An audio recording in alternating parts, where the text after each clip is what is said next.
प्यारे प्यारे बच्चों, अब परीक्षा का समय आ गया है तो हमारे सबके अंदर थोड़ी सी हड़बड़ाहट सी होने लगी है कि अरे परीक्षा आ गई, अब क्या होगा। मेरी तो उतनी अच्छी तैयारी नहीं, मुझे तो कुछ याद ही नहीं हो रहा है। पढ़ना चाह रही हूँ लेकिन याद नहीं हो रहा है, मन नहीं लग रहा है। इस तरह की बातें आती रहती हैं और यह सबके साथ होता है, सिर्फ आपके साथ नहीं हो रहा है बेटा। तो हमें ध्यान रखना है कि सबसे पहले हम अपने मन को शांत रखें, बिल्कुल शांत, और शांत होकर अपने आप को देखें, समझें, चीजों को समझने का प्रयास करें। दूसरी बात है कि हम खुद पर विश्वास रखें कि जो भी हमने अभी तक पढ़ा है उस पर विश्वास कीजिए, जो भी होगा अच्छा ही होगा। इस तरह की सोच बना के, और जितना ज्यादा अभ्यास कर सकते हैं आप। अभ्यास एक ऐसी शक्ति है जो असंभव को संभव बना देती है। तो हमारा अभ्यास, हमारा प्रयास ही हमें सफलता की ओर लेकर जाता है कि हम कितना प्रयास कर रहे हैं। जब हम प्रयास करते हैं तभी चीजों को अच्छे से सीखते हैं। हमने प्रयास ही नहीं किया, एक बार पढ़ा छोड़ दिए कि तो हमसे नहीं होता, कठिन है, इस तरह हमें बिल्कुल नहीं करना बेटा।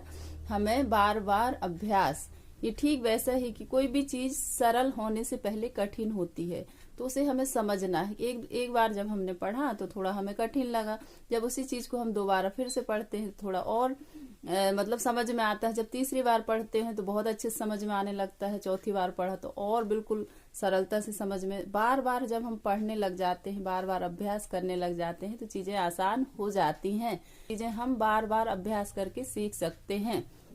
और अगला बिंदु है कि लिखकर सीखें। आप लिखकर अभ्यास कीजिए। कोई भी चीज अगर आप लिख देते हैं तो वो चीजें और आसान हो जाती हैं।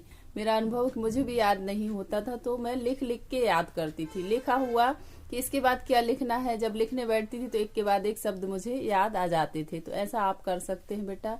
खुद पर विश्वास रखिए। परीक्षा देने जा रहे हैं तो आप विश्वास रखिए कि जो भी लिखूंगा, लिखूंगी तो बहुत अच्छा है, अच्छा कर रही हूँ मैं, ऐसा अपने आप पर विश्वास जगाइए।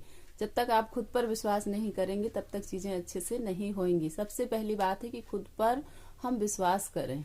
फिर उसके बाद कि पढ़ाई को बिल्कुल बोझ ना समझें। आप पढ़ाई को बोझ बिल्कुल ना समझिए। पढ़ाई ही आपके जीवन को निखारेगी, पढ़ाई ही आपके जीवन को सुंदर बनाती है। तो इसलिए आपको पढ़ाई को मनोरंजन के साथ, उत्साह के साथ, उमंग के साथ करते रहना है। यही हम प्रयास करें। बहुत बहुत धन्यवाद।